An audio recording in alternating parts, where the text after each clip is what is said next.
Hi everyone, my name is OJ McDonald. I am the ATCM Public Policy Manager. We have today a webinar on 100% business rates retention, a proposal that has been put forward by the government which looks to shape the way local government finance works. It has significant implications for all our members, whether you are local authority based, whether you are a business improvement district, whether you are an independent scheme of some sort. It has implications for everybody, so I think it's really important that we shape the way this consultation works and how it goes forward. So some of you are watching this webinar live, some of you might be catching up on this webinar at a later date. I have no doubt that this webinar might even be used at a few of the regional network meetings. So however you are listening to it and engaging in this particular webinar, I hope you find it useful. Please do send me feedback. If this particular system works well, then what I will do is I will seek to ensure that we use more webinars in the future when I just simply cannot get around to every ATCM network there is on issues which are really important for the membership.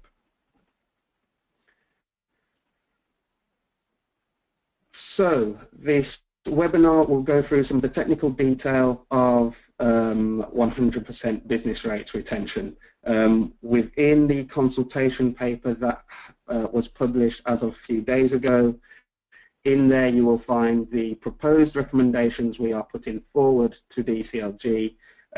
Please use that document to tell me whether you think those proposed recommendations are a good idea or not. Any other thoughts, any other feedback you have, and get that back to me by the 16th of September. So this consultation is open to all ATCM members across England. For those watching the webinar live, the consultation paper is available for you to download now. For those who are not watching live and are catching up on this at a later date, go to the ATCM website. It is under the consultation section. It is a live consultation, so you will be able to download the paper there. So there are three important points to kick off with in terms of this particular proposal which came from George Osborne. Now, the way it was put forward to us initially, the way we understood it, is probably actually different to what this particular proposal is looking like now that DCLG staff have gone through the detail and are starting to put a little bit of meat on the bone. So the three most important points we need to make sure we take away from this are, firstly, while the proposal is not revenue neutral for individual councils, and some councils may be winners or losers from this particular change, it is revenue neutral for local government as a whole. So in terms of local government as a whole, it will not make or lose more money than it has at the moment. Secondly, the principle of redistribution will remain. So redistribution will continue to be an important part of the system to make sure that those councils who have significant pressures in terms of need are not unduly penalised by 100% business rates retention. Thirdly, and very importantly, with the exception of the infrastructure levy, which I will come on to in more detail, businesses will not be made to pay more through this particular system. So that is something that's important to remember. For those who are just joining the webinar a little bit late, don't worry, this is being recorded, so you can always go back and watch the very beginning of this webinar at your leisure. So in terms of some background, so this was announced last year in Manchester at the Conservative Party conference. I was at the conference at the time, but not in the main hall when the announcement was made by the Chancellor at the time to say that by 2020, England will be moving to a system of 100 business rates retention. Now, there was very little detail given about this particular move at the time, but those details are now becoming clear. They are becoming clear because DCLG has published its consultation. Now, in our consultation paper, you will find a link to the main consultation on the DCLG website if you wanted to have a look at the whole thing and just see how much detail is in there. It does get quite technical. Now, one of the good things is ATCM is now sitting on the joint business interests group, which is being led by DCLG and LGA. So other groups, other bodies that sit on that group include the Association of Convenience Stores, British Retail, Consortium, Chambers of Commerce, CBI, the body that represents manufacturers, the nuclear industry. It's quite a broad range of people, Federation for Small Businesses as well. So through this group, ATCM will be able to feed in directly to DCLG and LGA. So the thoughts you give me, what we come up with through this consultation will make a difference. So please make sure you get in touch and use that consultation paper to make your own opinions clear on how we should be proceeding. So the basics, let's start at the beginning. Business rates in England equates to approximately 25 billion a year, so the consultation paper says. And this 25 billion is used to fund a broad range of public services.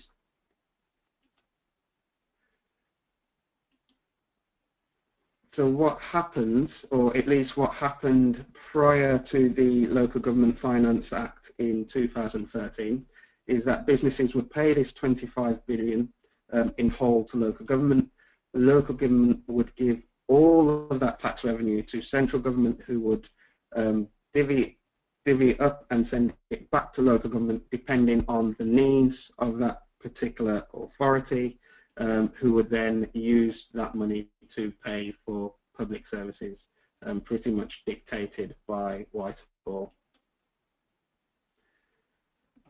Now, following the Local Government Finance Act in 2013, the system we now have in place almost acts as a forerunner for 100% rates retention.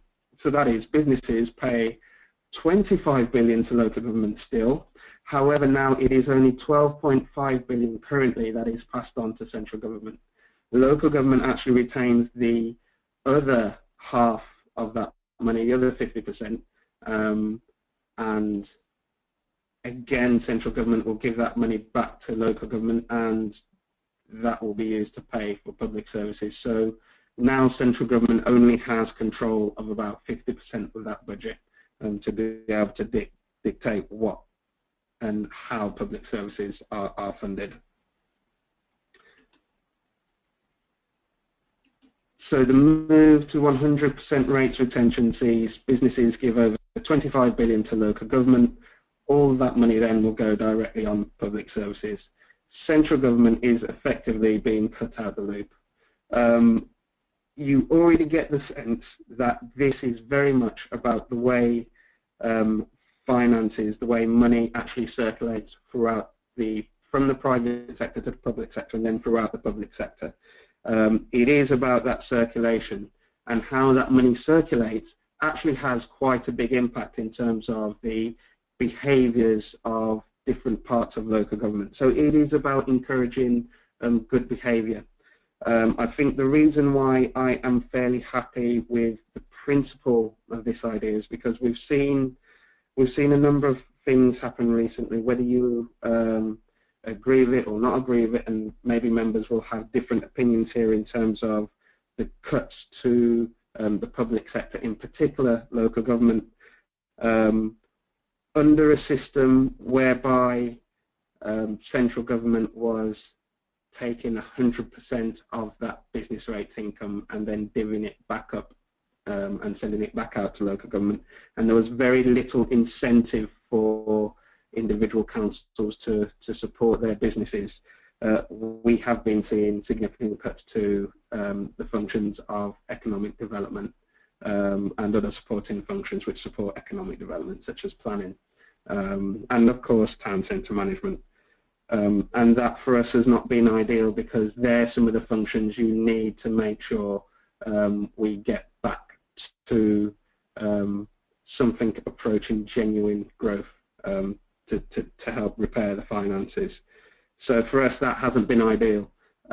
We're hoping that this system, the devil is in the detail as to whether this will work or not, but we're hoping that this system helps to go some way towards encouraging good behaviour within local government to make sure we get the right investment in terms of business support in economic development, town centre management bids, etc.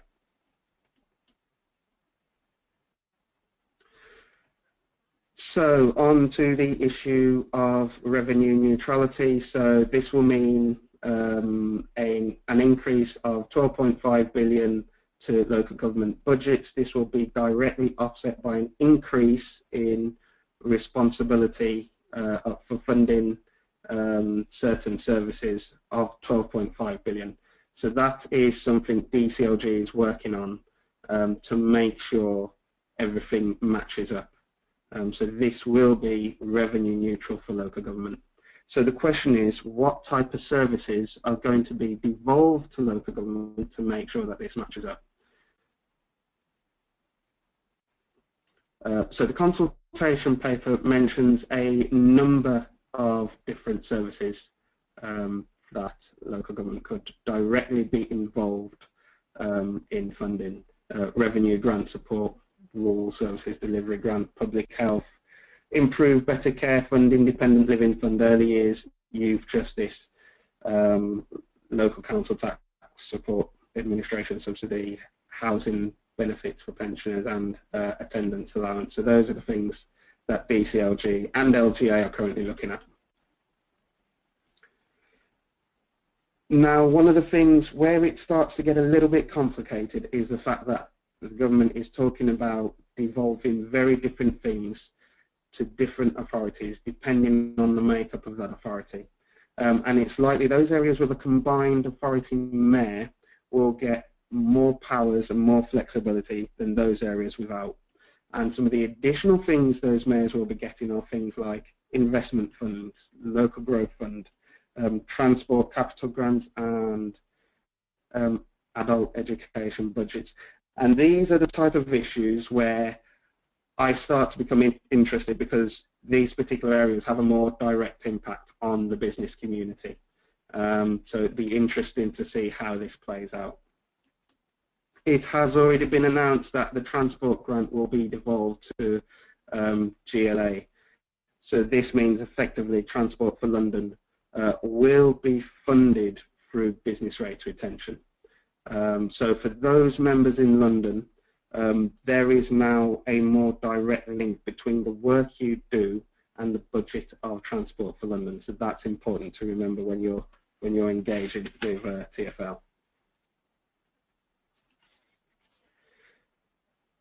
So on to the issue of redistribution and really understanding how redistribution is going to work and understanding which councils are going to be the winners and losers of this new system. So redistribution is going to be decided by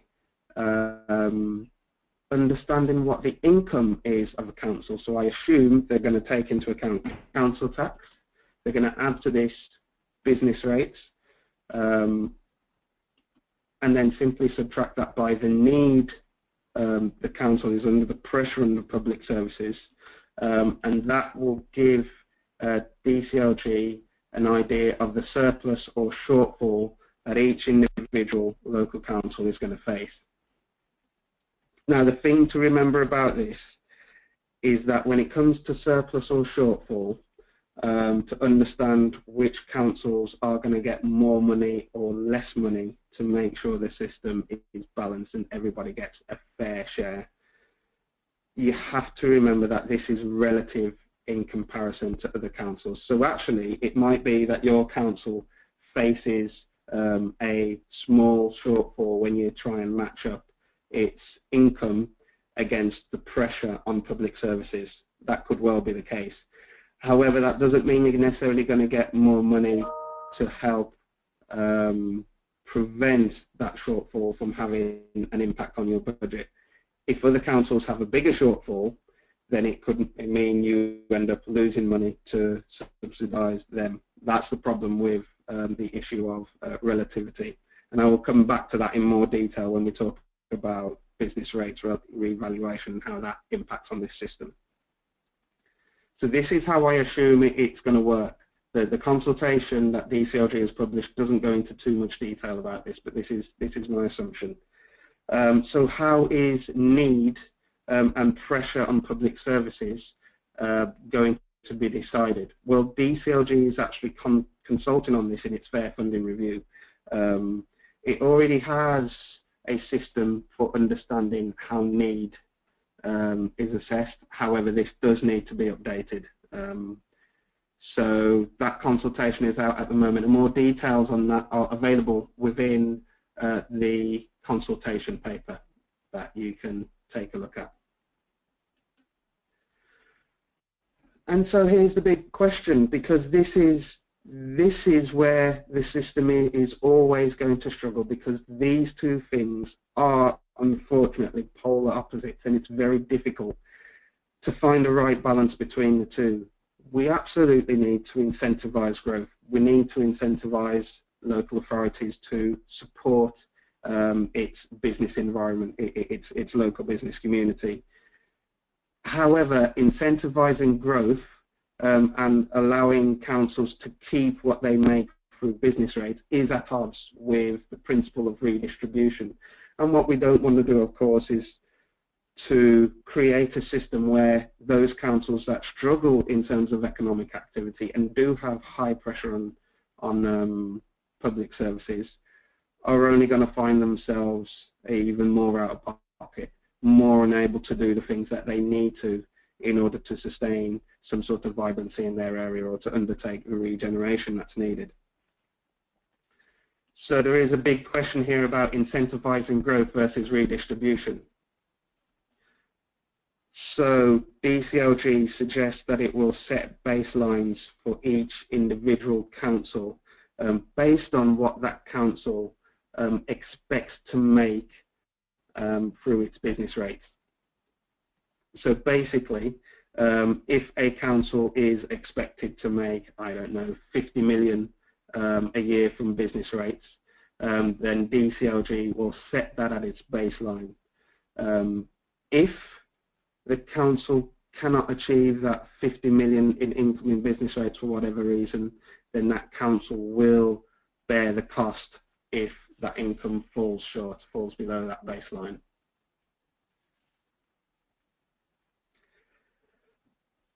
So what DCLG will do is, in the long term, that baseline will not remain the same to stop individual councils that are not doing particularly well in terms of economic activity falling into decline.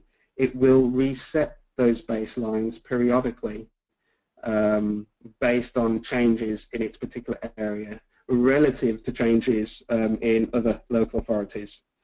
So one of the things DCLG is actually consulting on is the frequency of those resets. So say our council, which expects to make 50 million a year through business rates, say it is losing a little bit of money because certain businesses have gone away, have left the area, have closed down, then what it means is that that baseline for that local authority will actually become a little bit lower to adjust to that when a reset takes place. And obviously the same works the other way, so local authorities will be able to take the surpluses if its rate income grows, and then obviously those surpluses will go once the system is reset and those baselines change. So its baseline might need to be brought up if, say, it is now making 60 million a year. So this creates all sorts of different things we now need to consider. So one thing the reset does is it supports local authorities where there are fairly minor changes to its rates income, it does not, unfortunately, insulate local authorities from large economic shocks, and they are possible. So this is a big question mark now for DCLG. How does it deal with the issue of where a local authority quite suddenly and overnight loses a huge chunk of its business rates income? Anybody who has been reading the news recently will know what this place is, this computer graphic, and if you see the little name down in the right hand corner, EDF, this is a picture of what Hinkley Point C will look like. And I use this particular example because this is what Nick Cooper, who is head of policy for DCLG, who is overseeing business rates retention, this is exactly the example he used at our showcase event in Bristol when we talked about business rates retention. Hinkley Point C, its construction will cost somewhere in the region, it is believed, about £20 billion, making it one of the most expensive buildings of all time on planet Earth. So it is expected that this will probably bring in, what, tens of millions of pounds for any local authority in Somerset over its lifetime every year. So it is a significant chunk. And yet, because it is exposed to what you can say is geopolitical dimensions and trends and conflicts, it may not happen. So imagine the local authority that is trying to base its budgets based on a development like this. It becomes very difficult. If you start planning your public services over something which could disappear overnight and leave a huge black hole in your finances, then it's a problem. You think about the problems we have with some steel plants in different areas closing down.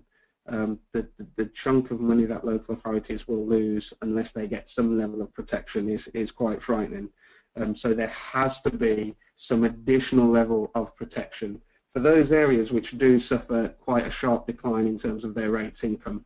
DCLG is proposing the creation of a safety net system to support those councils that suffer probably something in excess of a 7.5% decline in its rates, which makes sense. I think it's something that is important. It might be a level of detail that is probably not what we would want to get into, but it is important to understand this. DCLG is also proposing that those types of high-risk properties are actually taken out of the system.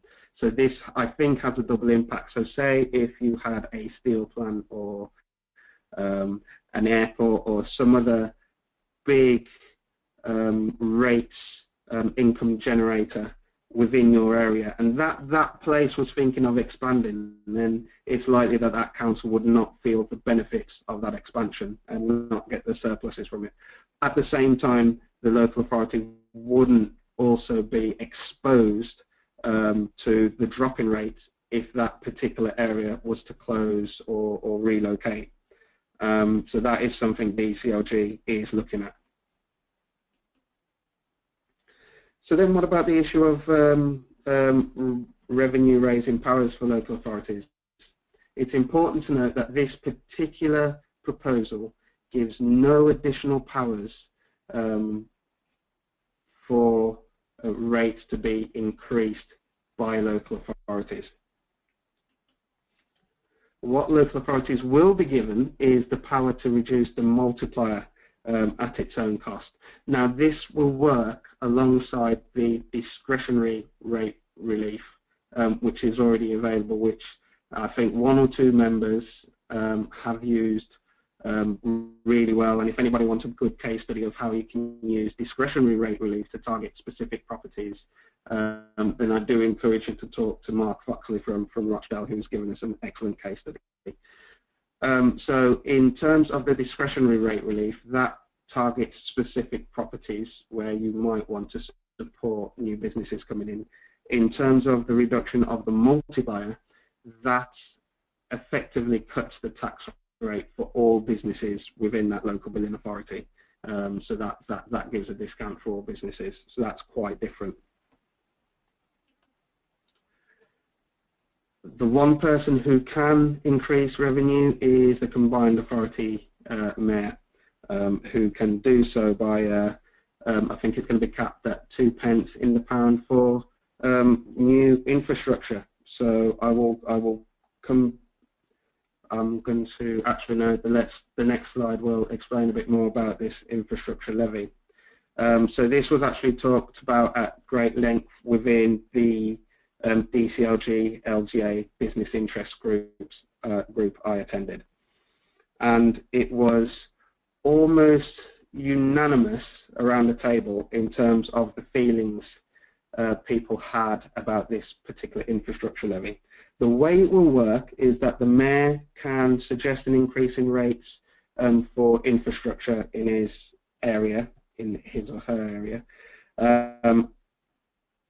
It can be ratified by the LEP board, the private sector members on the LEP board. If a majority of those board members say yes to this infrastructure levy, it gets the go-ahead. The fact is, it seems the majority of the business community are not happy with this because there are fairly wide concerns that not enough LEPs, some LEPs, but not enough LEPs are genuinely representative of the business community. And therefore there is a fear that this might be seen as a tax rather than something which helps support growth. So it's something we certainly agree with at the moment. If people disagree, tell us otherwise. But I think while we've seen some LEPs reach out to those in town centre management and bids, it is only a small handful. We haven't seen enough of this type of engagement, so we're a little bit concerned about this. Now the good news is, and this is towards the end of the consultation paper, is that DCLG is proposing that bids will get a discount from the infrastructure levy. So that is good to hear. And it's interesting at this business interest groups, it was specifically mentioned that if you want good business engagement, if you want to see how private sector democracy can work, bids were specifically mentioned as the way to do it, which is really encouraging to see. So I'm really happy about that. So it is talked about that this discount will look fairly similar to what is already available in the Business Rate Supplement Act of 2009. So I probably need a little bit of clarity to understand whether this is a discretionary discount, whether it's a mandatory discount, and what proportion of discount will it be, 20%, 50%, 100%. That I'm not entirely sure, so that's something for me to go and find out. If anybody has an answer as to what it looks like in the Business Rate Supplement Act already, then please do let me know. That will be really helpful. So on to another issue that needs to be considered, and I know this has been brought up specifically by Watford bid, and I have to admit, Maria, when you brought this to me, I didn't quite understand it. It actually explains it pretty well in the consultation document, and I get it now, and I do understand it, and actually it is a really important issue. So what it is, for those that don't know, there is a central list which some businesses are on, and what this central list means is that the businesses on it pay their business rates directly to central government, not local government. And what will happen is central government will redistribute this money back to the relevant billing authorities. Now, the reason why they will be on the central list and not paying rates locally is simply because they are, networked properties. They have some kind of cross-boundary feature which makes things a little bit more complicated. So things like telecommunications or the rail network, elements of commercial property that will cut across a number of billing authority areas. So it's easier then for central government to collect that money and redistribute that back out to specific billing authorities. Bids, as far as I understand, do not actually get this income. So while the local authority is getting its hands on this money and it's being proportioned back out to them, bids are not seeing this income. And I guess for certain areas, this could be quite a sizable pot of money. And if those businesses are benefiting from the existence of a bid, it is only fair that they're contributing to the bid. So I think that's quite important, and I think it's something we will make a recommendation on, so that is in the proposed recommendations. Something else that is of importance to members as well is the issue of tier splits. So one of the things being discussed by DCLG is how central government splits income between the different tiers of local government, and it gets complicated. Parish and town councils and district councils, metropolitan borough councils, county councils, the combined authority now coming in. It's a complicated, mixed picture. So who gets what money? So that's something central government is going to be considering.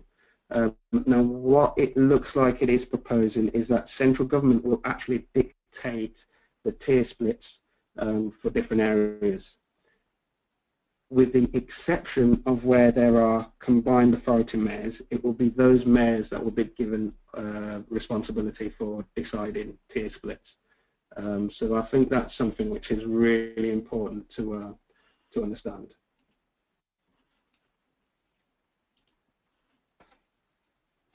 So I think that is it in terms of the actual proposal. However, there is another side to this which overlaps this, which I think is really important.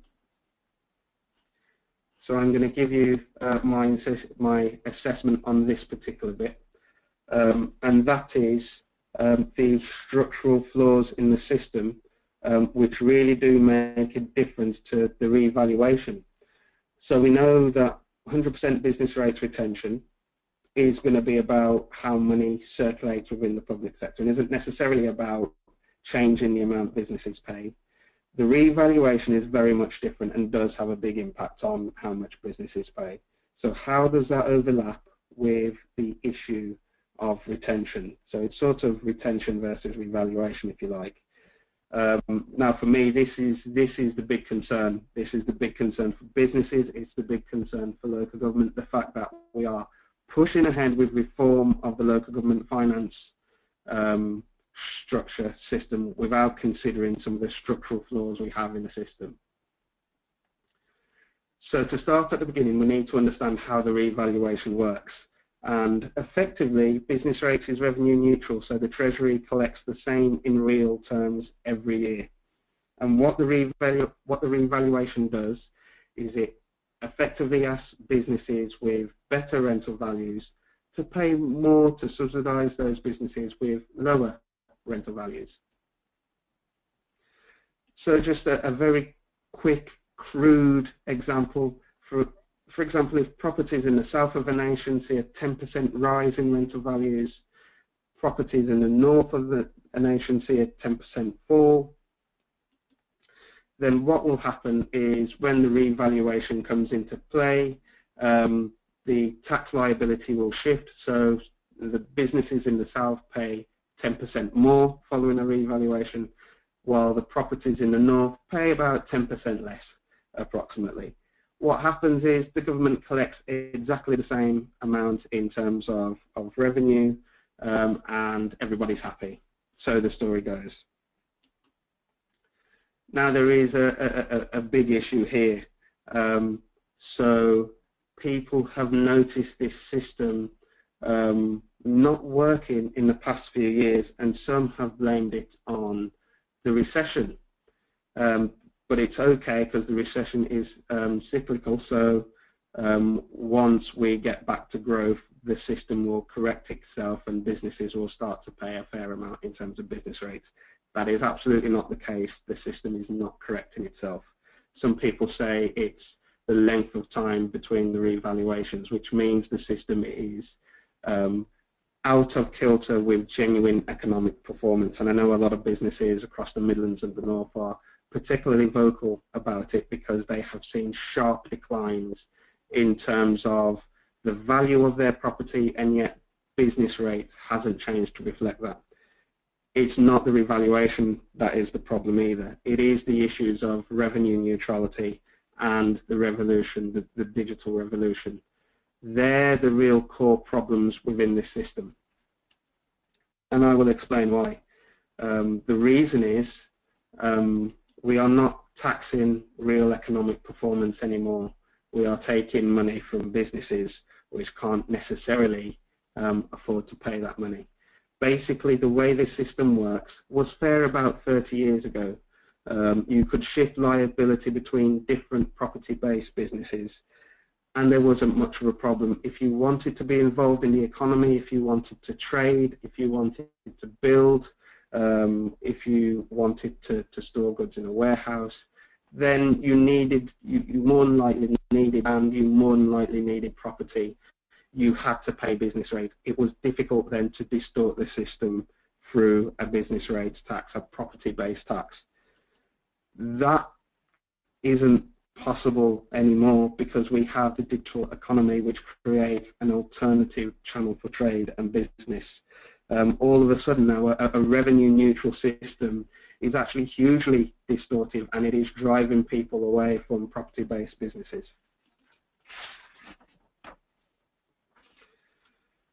So because there is this huge downward pressure in terms of businesses wanting to use commercial property, the figures all of a sudden look different. So let's take that crude example I used earlier and change it a bit. So let's say there is now pressure in the south, and properties in the south of the nation see a 10% fall in rental values, while properties in the north of the nation, once again, are about 20% behind the south. So they actually see a 30% fall in terms of rental values. Well, the result is a similar one to what we had before. Properties in the south still pay 10% more following a revaluation. This is despite a 10% fall in terms of their rental values. Properties in the north only pay 10% less in their rental value. This is despite a fall of 30%. So all of a sudden you can see how rental values and the amount businesses actually paying business rates do not match up at all. It's revenue neutral, so the government collects exactly the same amount of revenue, even though all property values are down. So it is a significant, all of a sudden you have a significant problem. You have a lack of a viable business model if you are a property-based business. And quite simply, business rates no longer reflects rental values and is therefore no longer linked to economic performance. And if I remember correctly, I know Ian Ferguson is one of the people who has joined us for this particular webinar. This is exactly the message he put in a letter to a government minister recently, which I think was a really important move. And to some extent, this is a global problem as well. So tax authorities just simply cannot sustain revenue from a number of different channels simply because the digital economy allows especially multinational corporations to shift capital and profit really easily. So what you have effectively is aggressive tax planning, which really makes it difficult for governments to balance the books. What we have is tax authorities responding deliberately by taxing heavily on land and property, assuming that you cannot actually distort the system. But that is absolutely not the case. It is believed that we all need land and property to work, live and play, and so therefore you cannot distort the use of property through high taxes. But this absolutely isn't true. Oh, sorry, I've gone. Okay, so of course we are on the front line in terms of changes in the retail economy. We know things are moving digital. You do not need a shop to trade anymore. You do not need an office to do your work anymore. A laptop, a phone, a bit of Wi-Fi, and you can work from pretty much anywhere. Existing workspaces are becoming more flexible, are able to downsize because of this mobility. People can work from cafes, people can work from home. Even education, what's called a MOOC is a growing thing in terms of higher education. So that's a massive open online course. And the e-learning market is worth somewhere in the region of about 68 billion across the world, and it's growing. So educational users are big users of property. So not far away from me, a former university of mine, University of Manchester, is I think the second biggest ratepayer in Greater Manchester, contributing £14 million to the local billing authority every year. That's huge, but the University of Manchester probably doesn't need all of its property anymore, thanks to changes in digital technology. Even manufacturing is changing as well. So 3D printing is forecast to be worth around about $6 billion by 2019. It is forecast to see significant rises thereafter, and it brings some of the manufacturing process right into the home. So in the way we use a printer to print pieces of paper with designs and logos and text on, is the same way we can actually now print parts to any particular machine we want and do just simply a simple assembly from the home using a computer hooked up to one of these 3D printers. Manufacturing is changing beyond recognition. And just to let you know how damaging it is that we are retaining the same rate system, I hear that the steel plant that closed in Redcar actually needed to modernise in order to be competitive. They looked at the cost, they looked at what they wanted to do to be more competitive. It would have cost them an extra $500,000 a year in terms of business rates for them to have made the changes they wanted to. It just was not viable, and so it had to close. The business rate system is making our economy uncompetitive when it comes to international trade. And we have to remember is that this huge rationalisation in terms of property is about non-domestic use. It's not necessarily just about commercial property. Its business rates is called non-domestic rates. And so we have to make sure we take into account the impact on those sectors outside of the private sector as well. And policymakers insisting on sustaining the amount of revenue they are getting from property is simply not realistic. And I think the reason is, if you need an example, these guys will provide you with the best possible example. HMRC, who are our tax collectors, have announced that they are undertaking a digital strategy, which I would hope is about looking at how we approach the issue of the digital economy to see how we can raise more revenue from tax and offset that against property-based businesses. Unfortunately, it's not. It is about HMRC itself downsizing because its property portfolio is just too expensive to sustain. So if that's what our tax collectors are doing, then we surely have a huge issue.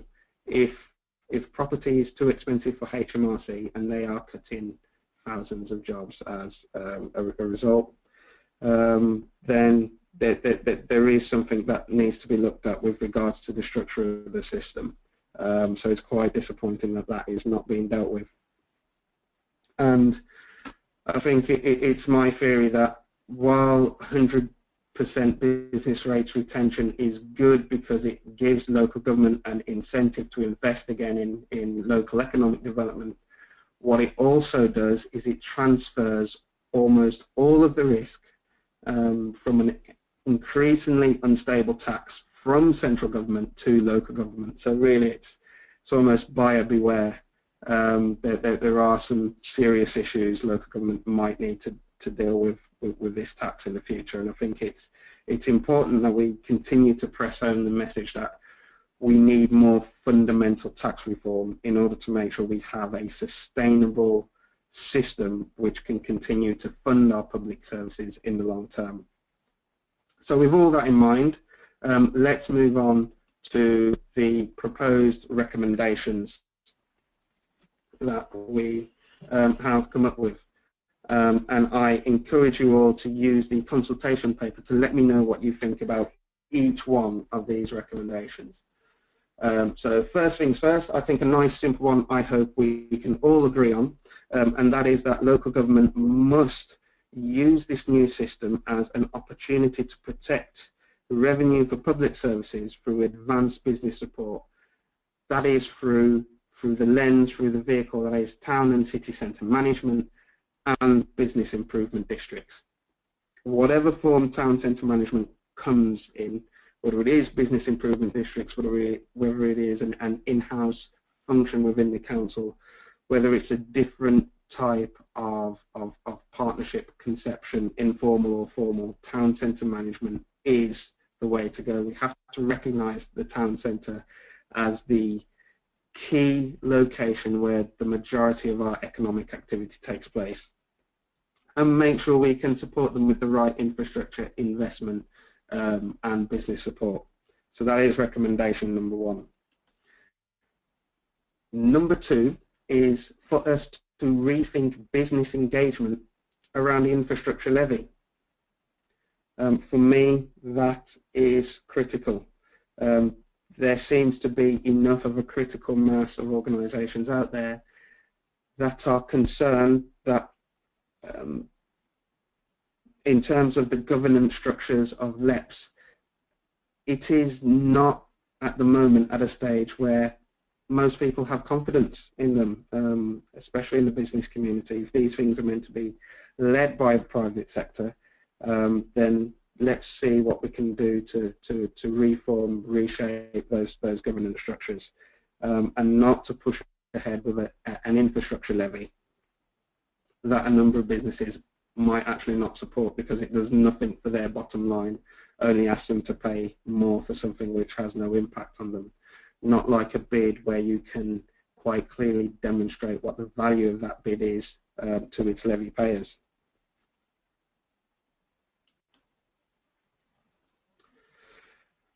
So here's an idea which I would like to throw open to everyone. While the first two, the first two recommendations I think are likely to get quite a bit of support. This is where we get into the nitty-gritty and see what people think. So business-led town centre partnerships to have a say in how the local growth fund is used. And why not? Local growth, I think, is best dictated at that local level, especially within the town centre, city centre geography. And I think bids and other forms of town centre partnerships should absolutely have a say in how that local growth fund is used because of their engagement with businesses on a day-to-day basis. I think they have a really good understanding of what business needs are and of how to improve the vitality of commercial districts. So let me know what you think about that one. I think it's worth putting in a recommendation that ATCM members should have more say in the way the local growth fund is used. In a way, it ties back to the issue of the infrastructure levy and LEPs, because at the moment I think the local growth fund It is dictated by combined authority mayors. It is dictated by LEPs. Do they have enough day-to-day engagement with businesses to know how that money can best be spent? Question mark. So, number 4, and I think most people will certainly agree with the first one. Sorry, I've put 4A and 4A. That's my mistake. I think most people will certainly agree with the first one. I don't know about the second one, but let's give it a try. That is, if we are going to make local authorities keen to protect and support their business community through 100% business rates retention, then should not we be giving them the powers and the tools to be able to do just that? It doesn't make sense, it is completely contradictory that landlords can flip properties from office use to housing use. Housing, by the way, council tax does not bring in nearly the same amount of money as business rates. But those properties can be flipped with little resistance from a local planning authority. That could really significantly undermine this new system. So in terms of the repeal of the permitted development right that allows that flip, I think that is a recommendation that should be included. So I want you to let me know if you agree. I know there's certain areas that have already been damaged by the permitted development right, and I think it's up to us to continue to push the argument that local planning authorities should be the ultimate guardians of important decisions like that. And the next one is where the local planning authority is happy. Could we permit them to delegate the power to bids, so bids can have the authority to change use of commercial property in their area? And I think that, again, is a good idea. Firstly, because hopefully it helps bring property owners out from the shadows. I think some bids have developed good relationship with their landlords. Others struggle, and I think giving bids the power to change the use of non-domestic property in their area, for me, it makes sense, because quite often they can respond quickly to the market, and they will have a good idea of what the market in their particular area needs, and they can consult with businesses very quickly and do things which is accepted by the vast majority of businesses in their area, and for me is a step towards what we call the town centre investment zone, giving bids that kind of power. So again, I'm floating this idea, so let me know what you think on that particular issue. Recommendation number 5, that those ratepayers on the central list are contributing to bids. So that, I think, is a fairly simple one. So that is something which I would like to include. Right, I've just opened up the question panel. I've seen plenty of questions from people. So what I'm going to do is I'm going to go through these recommendations. Keep sending in your questions, and then I'm going to deal with each of your questions when I reach the end.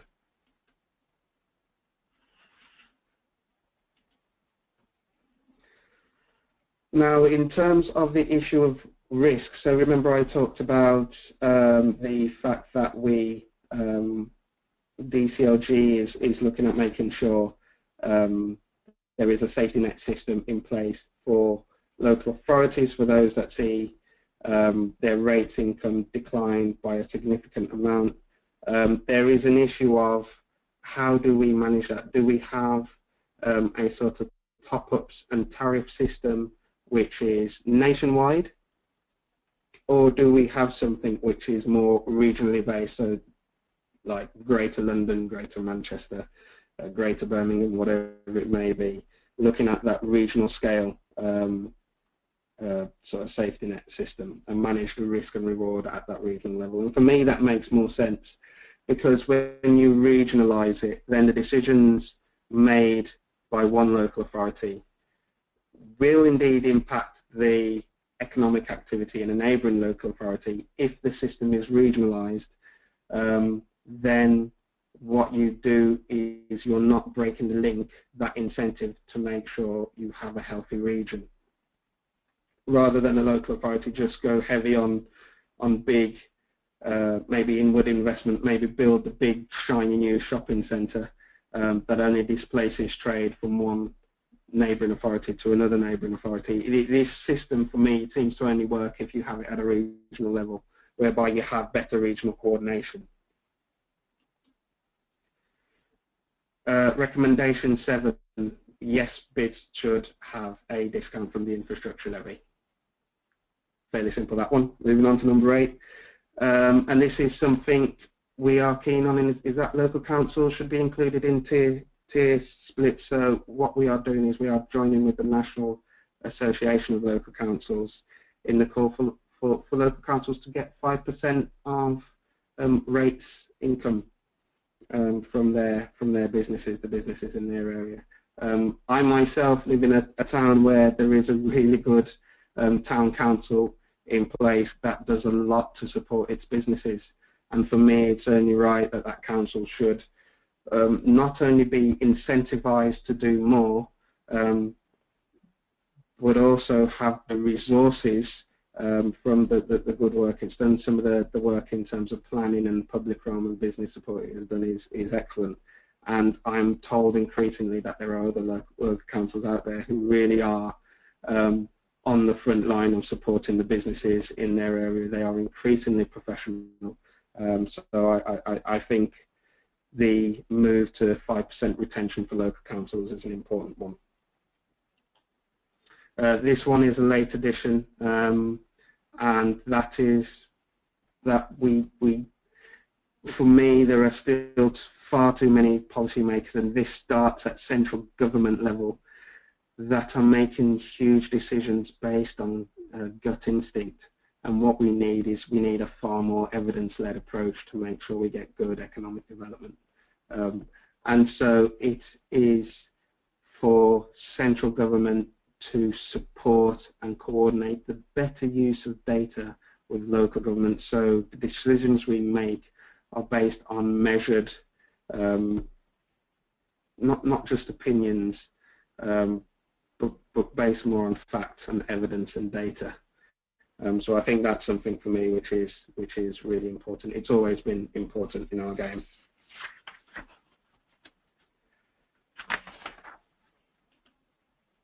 And then finally is structural reform to the entire system. We need to bring the tax system back in line with real economic performance, as I've demonstrated through the issues with the structural system. So they're the 10 recommendations I have in consultation at the moment.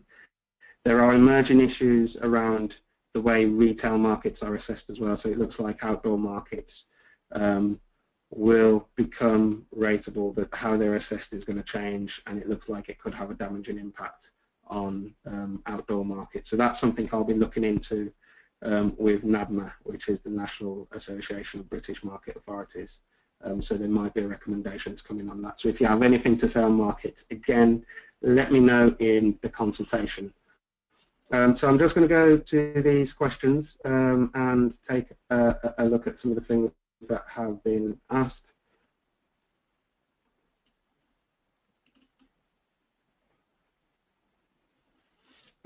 So Ian Ferguson, you asked about, let's see.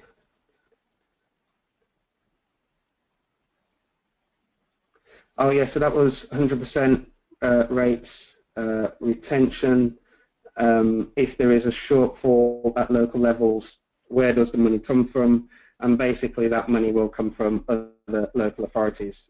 So obviously the recommendation where I talk about this being managed at a regional level, it will basically be those neighbouring authorities within that region supporting local councils who might find a shortfall. So they will be supporting each other. So there will be some existence of a top-up tariff system. That will only really happen where it is a really sharp decline in terms of a local authority's budgets. So if that shortfall is bigger than 7.5% under its baseline, then that's where this top-up tariffs will kick in, and those other local authorities will look to create some kind of safety net that will support a particular local authority. If it is less than 7.5%, then what will happen is I think the local authority has to bear the cost and has to wait until a new baseline is set. And then when the new baseline is set, it will adjust the system so everything becomes level again, if you see what I mean. That's how I understand it.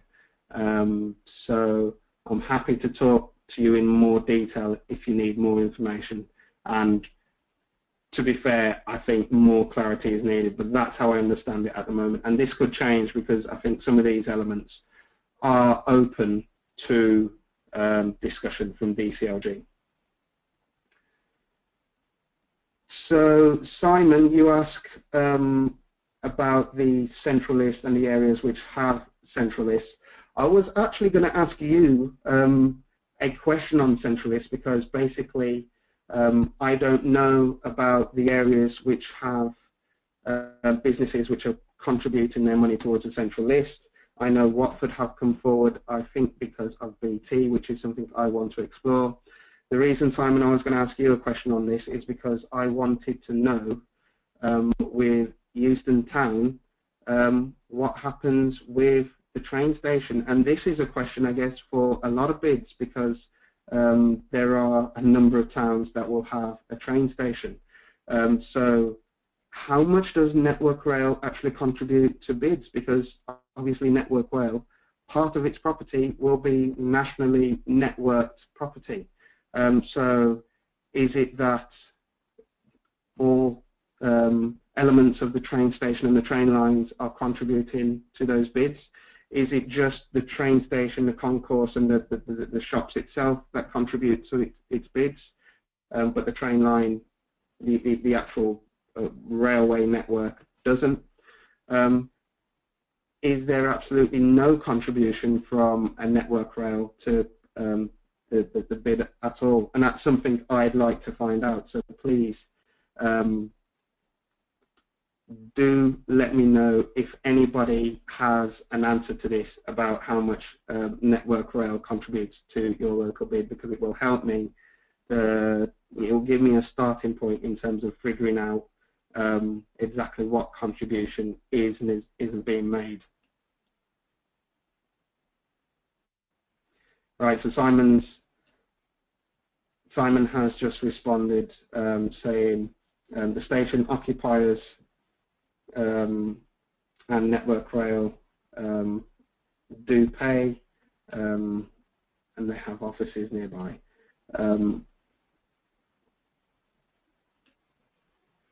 But the station itself, so let me get this right, Network Rail does contribute through its offices, but the station itself, the train station, doesn't actually contribute anything.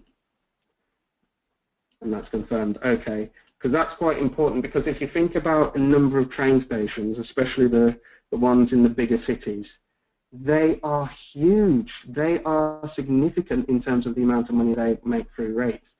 So I think for those bids that do have train stations in your area, it might well be that Network Rail owes you a little bit of money, more than a little bit of money, but aren't paying. Simon's just said it might be because the stations aren't rated. I can't see why that would be. I would imagine that a train station is non-domestic property, and so the train station will be rated. It will just be that they pay their money directly to central government. Maybe the local authority gets that money back, but that money is not being apportioned to bids. Simon, you ask about tube stations. Are they rated? Are they on the central list? Good question, really good question, and something I was actually going to bring up at the next London meeting on the 8th of September.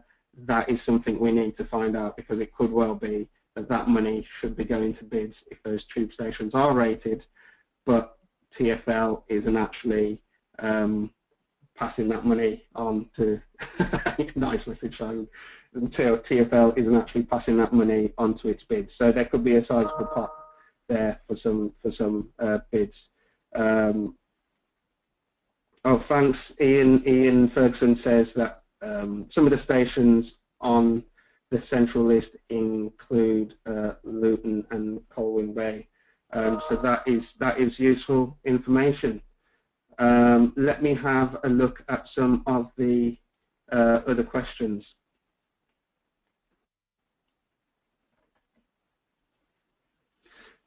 So, Kirsty from Sunderland, you ask if I am suggesting that the businesses led by town centre partnerships, including bids, have a say in the local growth fund.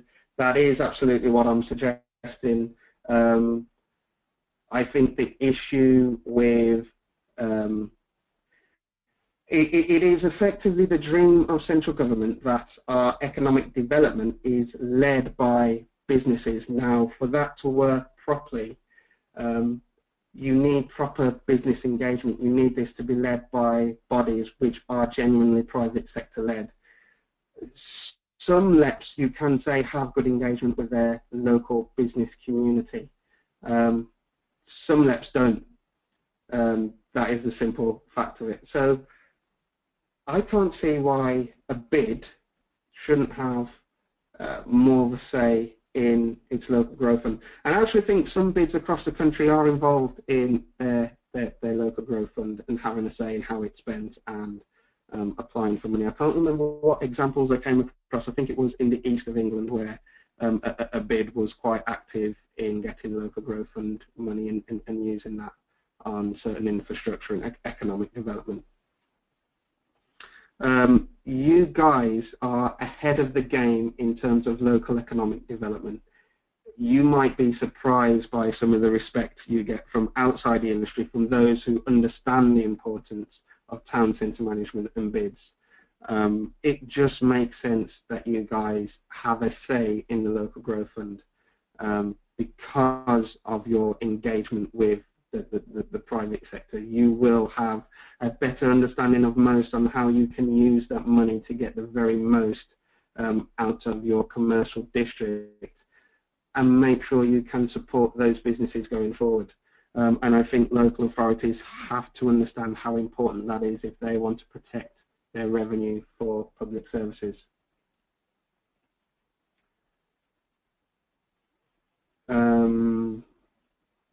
And is that all of them? Also, Patricia, you asked, how will the local growth fund work where there is a mayor, and will the bid get a look in? Is a good question. I think at the moment it just depends on whether individual mayors, individual LEPs are in touch with their town centre managers, the bids in their area, the independent town centre partnerships. I think at the moment it is by case basis. I think through this consultation what we will do is we will see if there is some kind of guidance, something that can be put out there through LGA and DCLG to all local authorities, mayors and LEPs to say, make sure you use your bids. They are absolutely essential in how the local growth fund is used. So that's something ATCM will try to manage at the national level. I think at the local level and the regional level, I need you guys to make sure you are trying to speak to your LEP, to your mayor, and let me know how you get on. But at the national level, we will do what we can to make sure we get you as much profile as possible.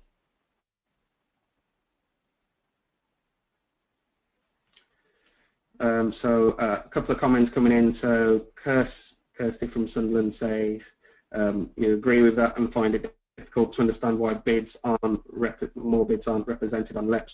I know some are, or not many though, but I think it could be more, it should be more. And to be fair, I'm not sure why any LEP that has a bid in its area doesn't have maybe the chairman of the bid or the chief exec of the bid on the board of the LEP.